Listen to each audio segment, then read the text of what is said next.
Christian Lapointe, qui est professeur à l'UQAM, qui va nous présenter le projet Constituant. Par la suite, il y aura une petite diffusion d'une vidéo et nous pourrons procéder à des entrevues individuelles. Je vous remercie. Christian, je te laisse la parole.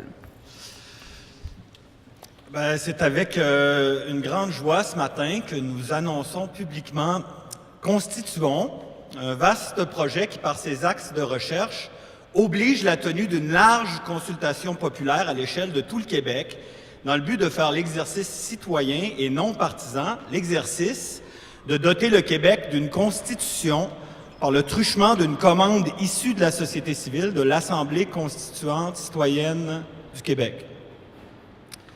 N'ayant pas de constitution, un texte légal qui définit qui l'on est, ce que l'on veut faire et comment nous voulons faire ce que l'on veut, donc identité, pouvoir législatif et pouvoir exécutif. Et n'ayant pas signé le rapatriement de la Constitution canadienne en 1982, les Québécois sont en plein droit de se doter d'une Constitution et surtout en plein droit de s'en doter par une démarche de démocratie participative 100% citoyenne. Selon un sondage exclusif de Léger 360 paru dans l'État du Québec 2018, publication annuelle de l'Institut du Nouveau Monde décortiquant les grands enjeux de la société québécoise, plus de 70% des Québécoises et des Québécois ne croient plus en la politique pour améliorer leur vie. Cela n'a rien d'étonnant dans un contexte où régulièrement l'électorat se fait promettre des réformes du mode de scrutin sans que jamais ces réformes soient conduites une fois le pouvoir acquis par les législateurs, et où la collusion entre le monde des affaires et le monde politique fait plus que nous sauter aux yeux. Dans ce contexte, il m'est apparu qu'une démarche constituante citoyenne peut difficilement provenir d'un parti politique au pouvoir, bien que certains en ont déjà fait la promesse, puisque faire cette opération reviendrait à se destituer, car suivant cette opération, le contexte politique change inévitablement et s'ensuit nécessairement un retour aux urnes. Quel parti politique sacrifierait le pouvoir pour laisser ouvertement les citoyens jouir de leurs droits véritables?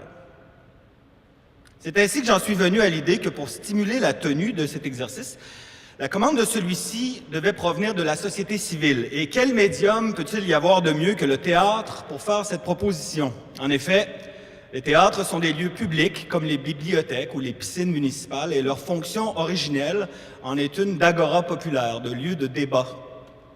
Le théâtre a déjà été la source de grands bouleversements sociétals et ce n'est pas pour rien qu'il est encore aujourd'hui une des premières formes d'expression à être censurée dans les régimes totalitaires.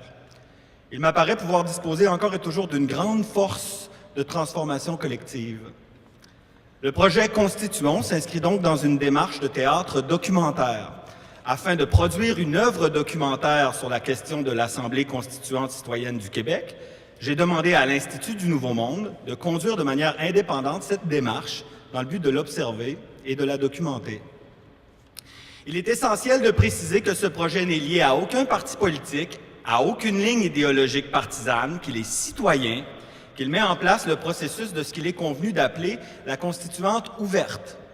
La constituante ouverte est le processus constituant auquel nous avons droit en tout temps dans le contexte politique actuel au Québec et donc celui que chaque parti politique ayant pris le pouvoir majoritairement à l'Assemblée nationale aurait pu convoquer depuis 1982. Il s'agit d'un processus de dotation d'un texte constitutionnel pour le Québec comme province, mais dont les membres de l'Assemblée constituante écrivent le texte en toute liberté vis-à-vis de la Constitution canadienne, sans quoi la primauté fondamentale de l'exercice démocratique citoyen serait faussée. L'issue d'une telle consultation n'est donc pas prescrite, mais une telle consultation oblige assurément la conversation nationale, force d'une certaine manière les Québécois de tous les horizons à se retrouver autour d'une même table pour doter le Québec d'un projet de société, permet de nous sortir du statu quo et de choisir nous-mêmes notre propre système électoral, ce à quoi nous avons entièrement droit ici comme citoyens dans le contexte actuel. Organisme à but non lucratif ayant pour mandat d'accroître la participation des citoyens à la vie démocratique, l'Institut du Nouveau Monde a fait ses devoirs et produit des documents de recherche étoffés faisant état des différents processus constituants sur Terre depuis 20 ans. Après avoir passé en revue les processus constituants de la Tunisie, de la Bolivie, de l'Islande, de la ville de Mexico et du canton de Genève, pour ne citer que ceux-là, ils ont établi un cadre rigoureux de réalisation de cette enquête. Ainsi, 42 citoyennes et citoyens représentatifs de la société québécoise seront tirés au hasard parmi l'ensemble de la population québécoise par une firme d'échantillonnage qualifié selon des critères rigoureux de représentativité. Parité des genres, représentativité des classes sociales, des générations, des différentes régions du Québec, des francophones, des anglophones, des immigrants de première et deuxième génération, et j'en passe. Ces citoyens, tirés au hasard, formeront l'Assemblée constituante citoyenne du Québec. Ces constituants seront appelés à rédiger la Constitution du Québec. Leur assemblée sera divisée en commissions et auront chacune le mandat d'étudier les différents aspects sociétals qu'englobe un tel exercice. Refonte du système électoral, ressources et territoires, culture, économie, éducation, etc. Pour la mise en forme du texte constitutionnel, ces différentes commissions rédigeront des recommandations à l'attention de l'Assemblée constituante dont elles font partie intégrante, mais feront leurs travaux suivant un appel auprès de l'ensemble de la population québécoise, un appel de propositions citoyennes et de mémoire citoyen. Le tirage au sort des constituants sera effectué dans les semaines à venir et l'ensemble de l'opération aura lieu de juin 2018 à juin 2019, en même temps que se déroule la saison théâtrale du cinquantenaire du Centre du théâtre d'aujourd'hui. Suivront un dépôt symbolique à l'Assemblée nationale du texte constitutionnel qui émergera des travaux de l'Assemblée constituante citoyenne et une suite de représentations de l'œuvre documentaire créée à partir des observations qui se feront durant tout le processus, représentations qui auront lieu dès juin 2019 au Centre du théâtre d'aujourd'hui dans le cadre du Festival Transamérique et par la suite dans chacune des régions des théâtres partenaires de cette aventure.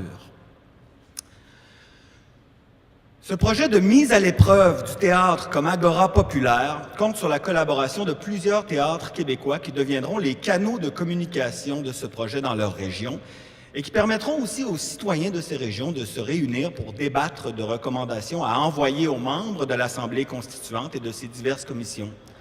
Ces théâtres pourront aussi être le lieu de rassemblement de l'Assemblée elle-même et de ses commissions. Ces théâtres, qui ont d'ailleurs tous signalé un grand enthousiasme envers les tenants et les aboutissants de ce projet, sont le Centre du théâtre d'aujourd'hui et le Festival Transamérique dans la région métropolitaine, Carte Blanche et le Théâtre Périscope dans la région de la Capitale-Nationale, le Théâtre Parmi nous dans le centre du Québec, le Théâtre de la Rubrique au Saguenay-Lac-Saint-Jean, le Théâtre des gens d'en bas dans le bas du fleuve, Espace K sur la Côte-Nord, Stowe Union en Outaouais, le Théâtre à tour de rôle en Gaspésie, le Théâtre du Tandem en Abitibi et le Théâtre du Double Signe en Estrie. Ce projet s'inscrit dans le cadre des recherches que je poursuis comme professeur à l'École supérieure de théâtre de l'Université du Québec à Montréal. À titre de chercheur universitaire, cette recherche-création que je mène, comme elle n'est pas commandée par le gouvernement, peut vraisemblablement être décrite telle une simulation conduite au plus près du réel, mais les débats engendrés par ce projet de recherche, eux, sont certainement bien réels.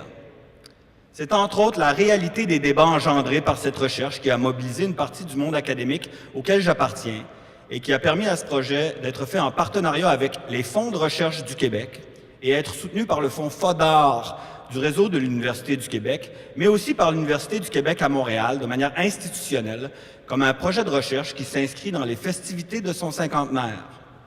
Ces différents appuis proviennent donc de composantes importantes de l'État québécois et donnent assurément une caution non négligeable à cette démarche.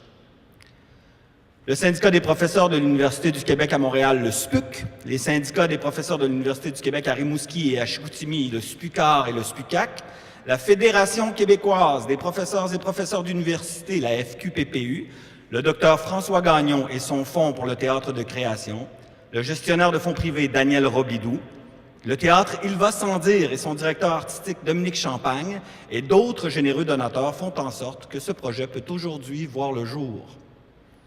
Carte Blanche, dont j'assume la direction artistique dans la capitale, est soutenue par le Conseil des arts et des lettres du Québec, le Conseil des arts du Canada et par le Service de la culture de la Ville de Québec dans le cadre du financement au fonctionnement qu'il reçoit de ces organismes bailleurs de fonds.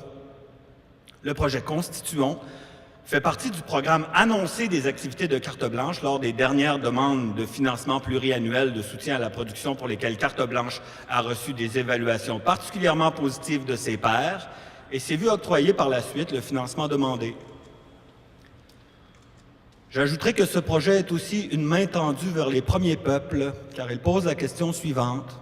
Quelle est la place des premiers peuples dans une aventure de rédaction d'une Constitution du Québec? En effet, dans ce contexte, ne pas inviter les premiers peuples à participer à ce processus reviendrait à ne pas reconnaître qu'ils ont un mot à dire dans cette démarche. Nous chercherons donc à entrer en dialogue avec eux en abordant les différents groupes citoyens des premiers peuples afin qu'ils entreprennent avec nous l'amorce d'une réflexion constituante. La tenue d'une telle opération est coûteuse, plus coûteuse qu'une simple production théâtrale. Nous avons pour l'instant pu amasser suffisamment de fonds pour débuter ce vaste projet de consultation populaire, mais nous venons aussi ici solliciter la population. Une campagne de financement participatif sera en ligne dans les prochaines semaines sur laruchequebec.com et permettra de contribuer au projet constituant et ainsi de renforcer la notion de commande de la société civile de cette Assemblée constituante citoyenne du Québec. Plus le nombre de donateurs sera important, plus la valeur de cette opération sera grande. Ceci est donc un appel à contribution aux individus, à tous les citoyens du Québec, mais aussi à tous les groupes de la société civile, coopératives d'entreprises, coopératives de travailleurs, associations, fédérations, groupes syndicaux, groupes communautaires et tout autre regroupement qui compose ce qu'on appelle la société civile. Il est aussi possible de faire un don immédiatement en vous rendant à inm.qc.ca/constituant. Les reçus aux fins d'impôt vous seront délivrés. Une vidéo de vulgarisation des enjeux reliés à ce projet sera sous peu en ligne. Espérons qu'elle soit vue partout au Québec. Nous vous la présenterons à l'instant. En terminant, veuillez noter qu'il est possible de s'adresser aux membres du personnel de l'Institut du Nouveau Monde pour de plus amples détails concernant les spécificités du calendrier de ce vaste projet et les différentes étapes des travaux prévus de l'Assemblée constituante citoyenne du Québec et de ses commissions. En vous remerciant pour votre attention. Bravo.